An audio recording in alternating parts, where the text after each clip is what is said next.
ముల్లోకాలను జయించాలని కోరిక కలిగింది. అందుకోసం బ్రహ్మదేవుడి నుండి వరాలు పొందేందుకు ఘోరమైన తపస్సు చేయటం మొదలుపెట్టాడు.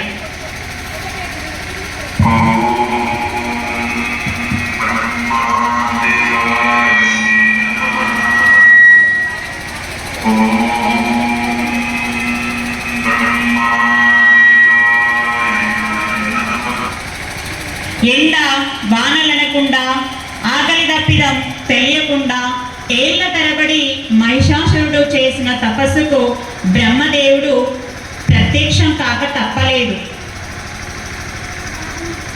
ఈ ప్రపంచంలోని ఏ పురుషుడి చేతిలోనూ నాకు చావు ఉండకూడదు అని కోరుకున్నాడు మహిషాసురుడు. ఎందుకంటే ఆడవారు తనని ఓడించలేరు అని తన నమ్మకం. బ్రహ్మదేవుని వరాన్ని పొందిన మహిషాసురుడు ముల్లోకాల మీద పడి ప్రజలను పీడిస్తాడు.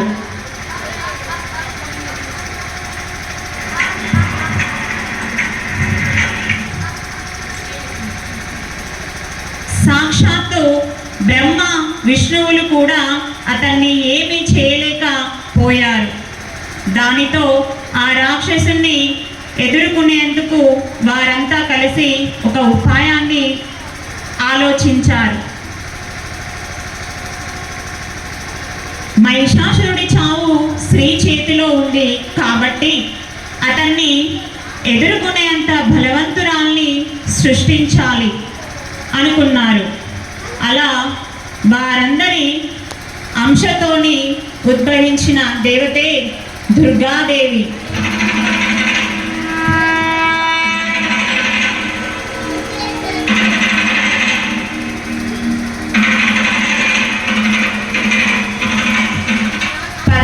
చేతులతో యుద్ధానికి సిద్ధంగా ఉన్న ఆ దుర్గామాతకు తమ తమ ఆయుధాలను అందించారు దేవతలు.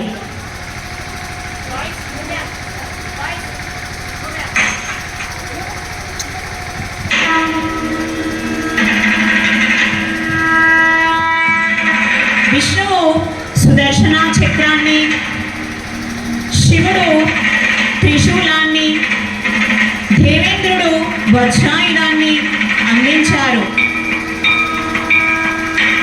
ఇలాంటి గొప్ప ఆయుధాలను ఎన్నో చేపట్టి సింహాన్ని వాహనంగా చేసుకొని మహిషాసురుడు మీదికి దండయాత్రకు బయలుదేరింది దుర్గామాత.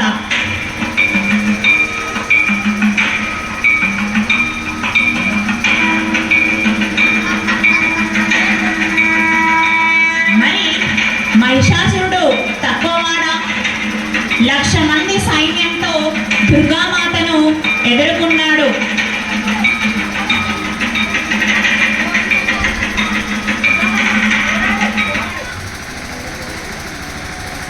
తానే స్వయంగా సింహంలాగా, మరోసారి ఏనుగులాగా, చివరికి దున్నపోతులాగా మారుతూ దుర్గాదేవితో పోరాడాడు.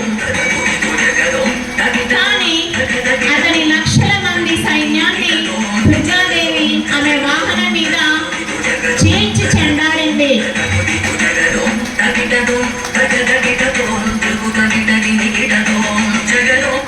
అలా 9 రోజులు భీకరంగా పోరాడిన తర్వాత మహిషాసురుడిని సంహరించింది దుర్గాదేవి.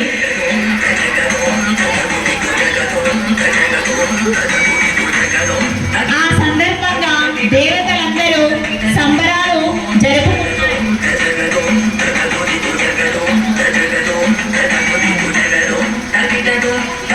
అది విజయదశమికి నాంది.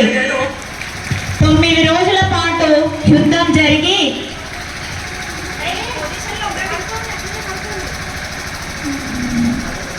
9 రోజుల పాటు యుద్ధం జరిగింది. కాబట్టి ఈ పండుగ రోజును శరన్నవరాత్రులు అని 10వ రోజున విజయం లభించింది. కాబట్టి విజయదశమి మరియు దసరా